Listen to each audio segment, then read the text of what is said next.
story starts with a high schooler named Yuki Wakura. We find out his sister is dead and he's about to graduate high school. While girls in this world have abilities called peaches, as he's about to graduate, he wonders if there is more he can do in life. Just then, all of a sudden, he gets sent to an alternate dimension called Mato, a world filled with dangerous creatures called Shuki. Apparently, it's a common thing that happens, so he just has to wait for the Demon Defense Force to rescue him. Easier said than done since he out here running for his life. And just when he was about to get cooked, white-haired woman pops up. She was putting in work packing all the Shuki up. I'm here to help Demon Defense Force Commander, Kyoka Uzan. They make their escape with the help of her unit, Himari, Nei, and Shushu. Himari really turned her arm into a whole gun. All these girls was putting in pain. The unit manages to save the two kids who were siblings who got sent there as well, while Kyoka sets up a barrier to keep the Shuki out. She really said, Yuki, in order for us to escape, there's something I need you to do. Starting now, you're going to be my slave. Yeah, he got it. So just like that, she used this nigga and he turned into a big ass slave. He was running through the Shuki, I'm not gonna lie. The Shuki combined into a big one, but Kyoka and Yuki make quick light work of it. Then he transforms back. There's a caveat to my ability we'll need to discuss.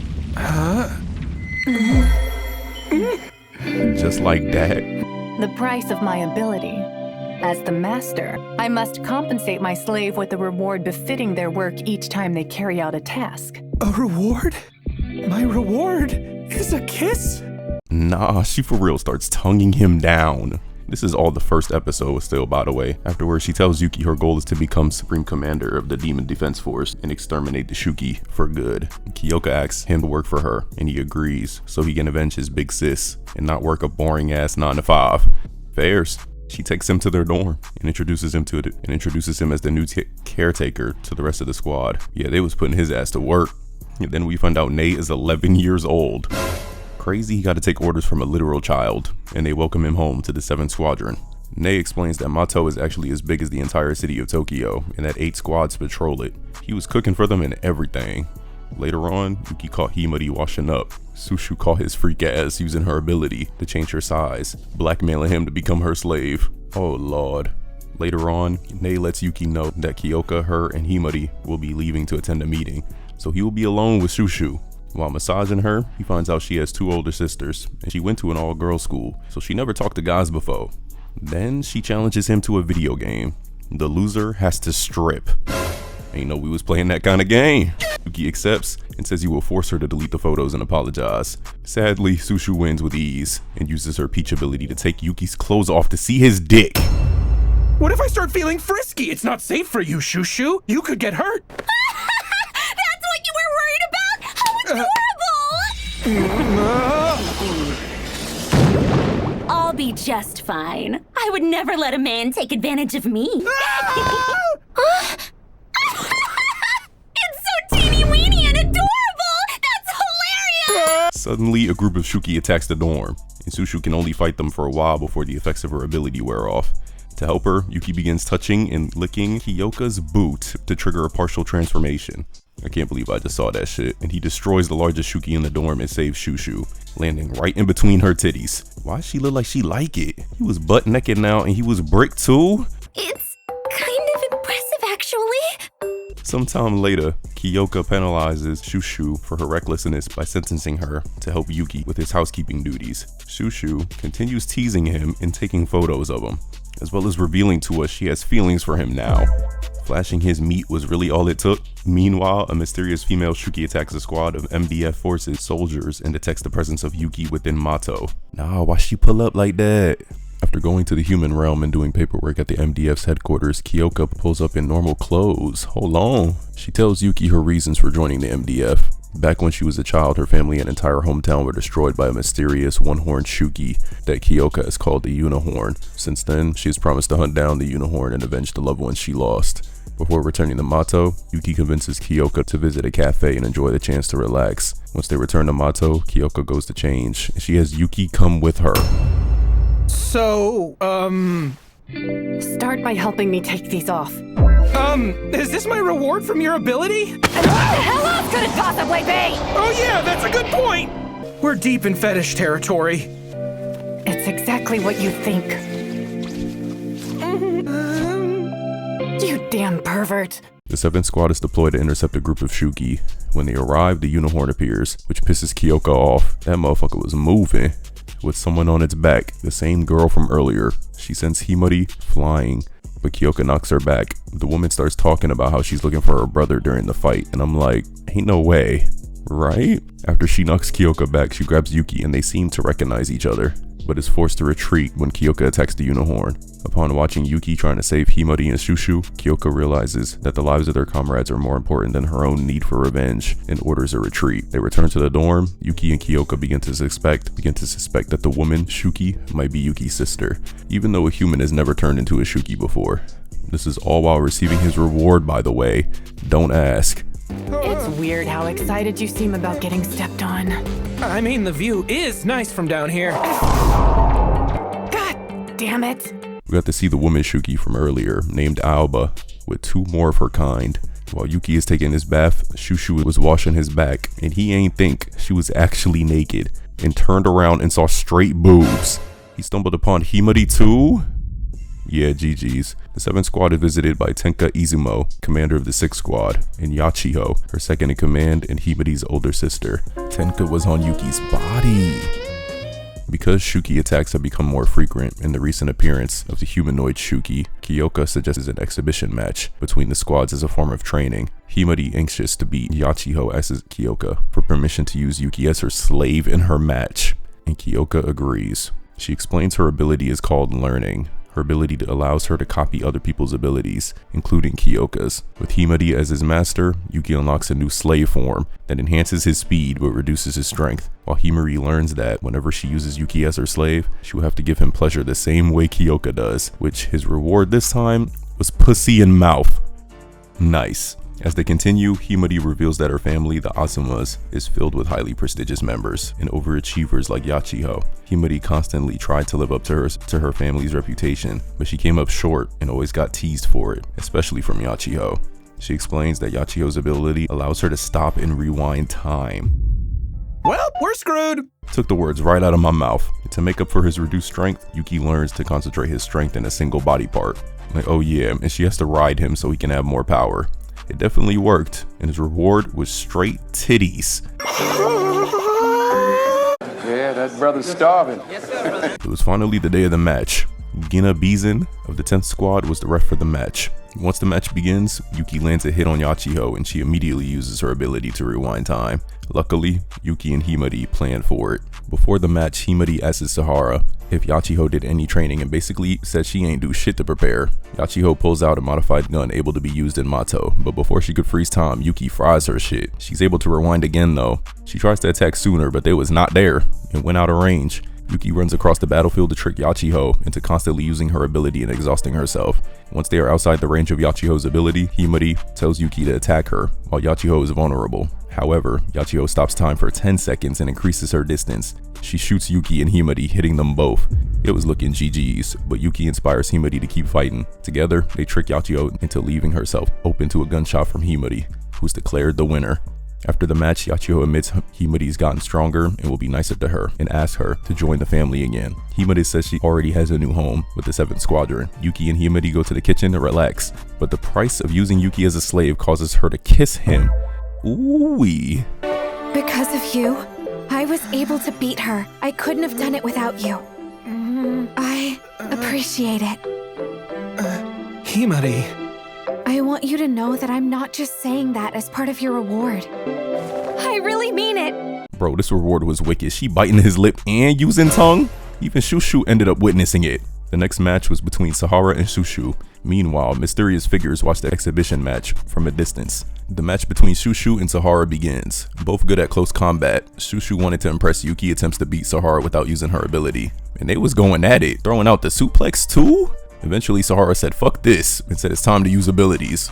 In her giant form, Shushu is stronger, but her attacks are easy to dodge. Sahara uses her ability to increase her speed and agility, and she slaps the hell out of Shushu.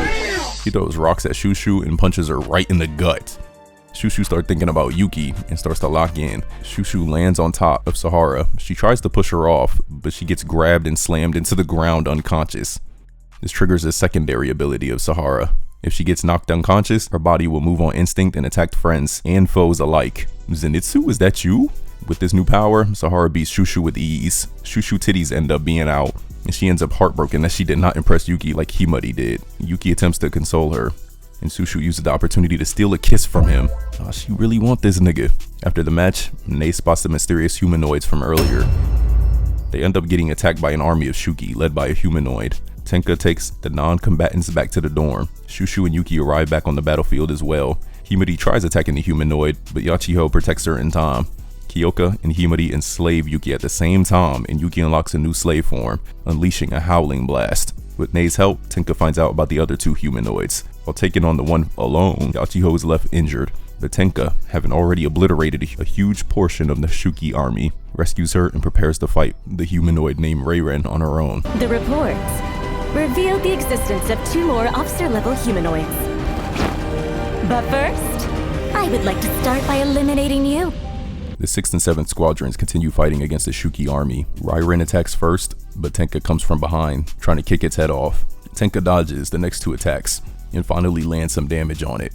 Reiren went back on some Thor shit, but got rocked and teleported. Then Tenka finally uses her ability, Ami no Mitori, which allows her to manipulate space around her. She opens a hole in the space-time continuum, sending the humanoid packing.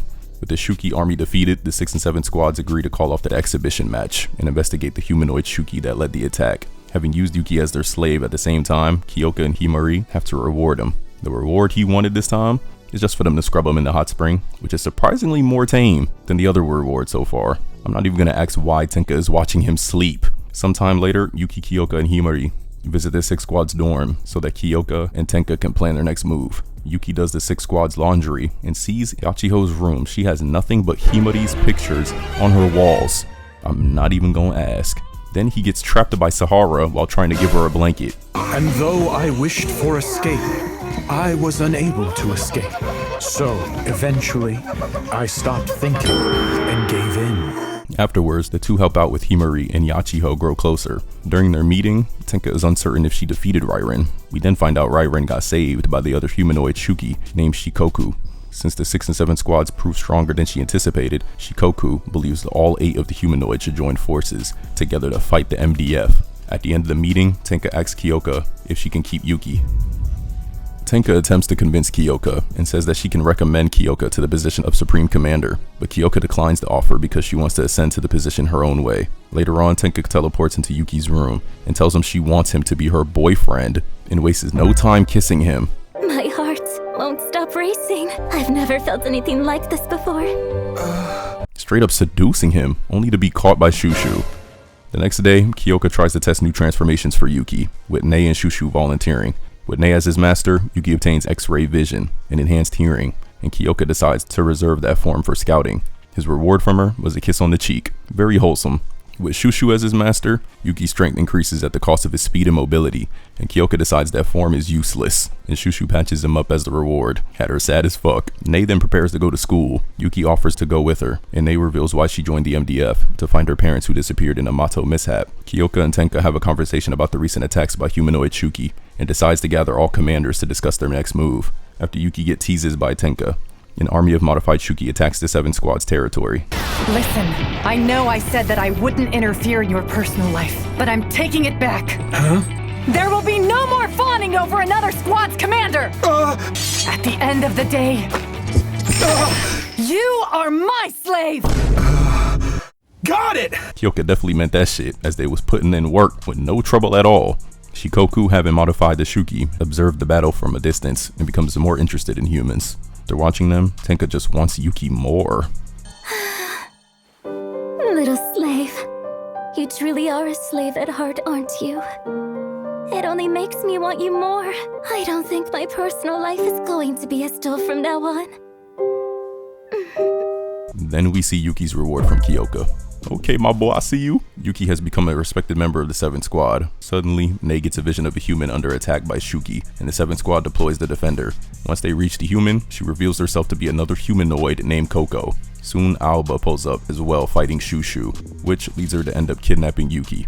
He then gets woken up to Coco healing him by licking him all over. Yeah, I don't know why that's the only way she can heal, but whatever. But we gonna let it rock. I had Aoba mad as fuck, all over a misunderstanding of course. Then the two siblings soon embrace. They give him a tour of a hidden village populated by humanoid Shuki. She and her friends Naon and Coco reveal that despite their humanoid appearances, they still behave and think like humans. When Yuki suggests that the humanoid Shuki should talk to the MDF, they refused, telling Yuki that the MDF wouldn't consider them anything but enemies. While Himari tends to Shushu's injuries, Kyoka figures out that the ambush was simply a diversion to kidnap Yuki. Yuki was so hungry, he for real started hallucinating. Aoba went to get him some food until she came back to— What a nice texture! I took my eyes off you for 2 seconds! Meanwhile, Kyoka's body begins reacting to Yuki's presence within Mato, and she asks the 6th Squad for help saving Yuki. Aoba tells Yuki about the peaches from Mato, saying the peaches caused them to look like that, and Yuki insists on hearing the whole story. Then, the squads move out. Aoba and her friends explain to Yuki that they became humanoid Shuki after consuming the peaches of Mato and getting exposed to Mato's miasma. Coco and Naon were captured by a secret branch of the MDF that performed unethical experiments on humans mutated by the peaches, but they managed to escape and met Aoba, who had secluded herself in a cave and worked hard for years to retain her human intellect. They planned to attack the MDF using wild Shuki they had domesticated, Kuma, Akira, and including the unicorn himself that previously killed Kyoka's family, Kidomaru. The 6 and 7 squads have tracked Yuki down to the cave used by the humanoid Shuki as a hideout and begin their rescue operation. They get ambushed by Shuki, and Yachiho handles the first wave. They split into multiple teams. Shushu and Sahara face Coco. The rest go inside the cave and run into some more Shuki. Himari and Yachiho face Naon. Kyoka and Tenka catch up to Aoba, and Tenka easily grabs Yuki and they dip out of there. That had Aoba want all the smoke. Soon Yuki gets his long overdue reward from Kyoka, sucking on his finger. Look at Tenka, bro. Oh my god, not her doing it too. They was for real going at it. You might as well put this on the hub or something. Aoba finds them and tries to attack, but Yuki stops her. Yuki attempts to defuse the situation by explaining what happened to Aoba and her friends. Although Tenka and Kyoka offered a peaceful solution, Aoba still wants revenge for her friends. She ties up Yuki and summons Kidomaru for a fight, while Yachiho takes out Akira and gets her uniform cut up. Himari got caught lacking by Naon. Meanwhile, Shikoku and her faction of humanoid Shuki become aware of the fight at the caves and prepare to move out. While Kyoka fights the unicorn, Tenka keeps Aoba distracted with her portals. Aoba starts consuming peaches, forcing Tenka to engage in a battle of attrition. On the outside, Shushu throws a boulder at Coco, and Kuma decks her in the face, then sends Sahara back. Knowing that Coco licked up Yuki, Shushu locks in, and the duo decides to go Formation S. To beat them, Shushu shrinks down to a very small size, and Sahara throws her into Kuma's mouth. Deep inside the beast's stomach, Shushu grows gigantic, tearing the beast apart from the inside, and Sahara uses one of the Shuki's teeth to stab Coco. Getting the dub. Meanwhile, deeper in the caves, Yachiho rewinds back 5 seconds, realizing that Naon and her Shuki have been targeting Himari all along. She exhausts her energy trying to protect Himari, until Himari realizes what Yachiho has been doing. Naon comes out to attack, but Himari blocks her attack. Then shortly after, Naon disappears into the ground, regrouping with Akira. To draw Naon out of hiding, Himari reveals a secret weapon for the first time and uses her hair as guns. She fires her guns in multiple directions and incapacitates the enemies, while Yachiho rewinds 10 seconds knowing Naon's location. Himari shoots Naon and Yachiho shoots Akira, with special bullets killing it. Tenka baits Aoba into attacking the unicorn and leaving herself exposed, but ultimately decides not to attack her, which allows Aoba to inflict damage on her. She reveals she didn't attack for Yuki's sake. She really had her life with Yuki flash before her eyes. Like, dog. Kyoka comes to Tenka's defense. Aoba offers them to retreat, and Kyoka refuses. Coco finds Aoba after healing herself in Kuma. Naon and the rest of the squad arrives too. Kyoka offers them to surrender, but they refuse. Then, soon they are ambushed by Shikoku's faction, the 8 Thunder Gods. They are the ones that have control over the Shuki. Since they have no allegiance to the other humanoid Shuki, Kuma got packed up by Joru. While Shikoku brainwashes the unicorn into attacking Aoba, Shikoku then orders it to attack, but Yuki and Kyoka step in to fight it. They start boxing, and Joru retreats after grabbing up Coco and Naon. The unicorn mutates into a second, even stronger form, pushing Yuki back. Still, Yuki breaks its horn with his mouth, and Kyoka slices it off, cutting its arm off as well. Yuki restrains it with his chains, giving Kyoka enough time to kill it. Then Shikoku retreats as well. With the unicorn dead, Kyoka finally gets closure for the destruction of her hometown. On her way back, Shikoku takes an interest in Yuki as well.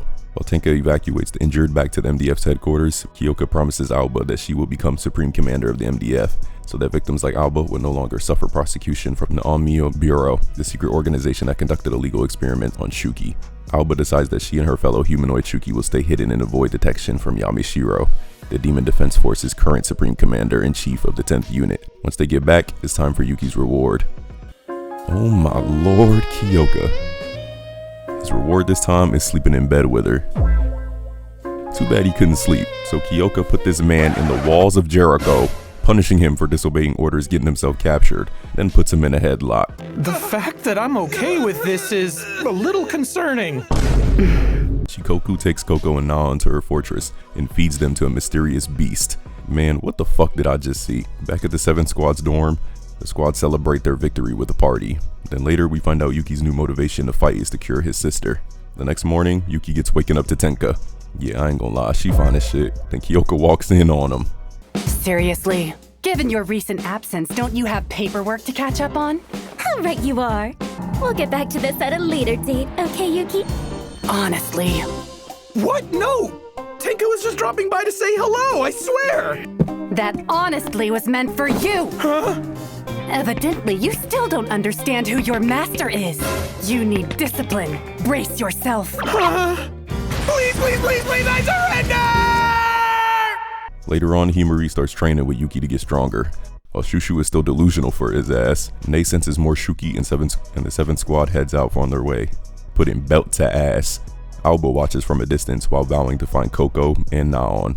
And just like that, that's the end. And season 2 is on the way. But for now, I'm out.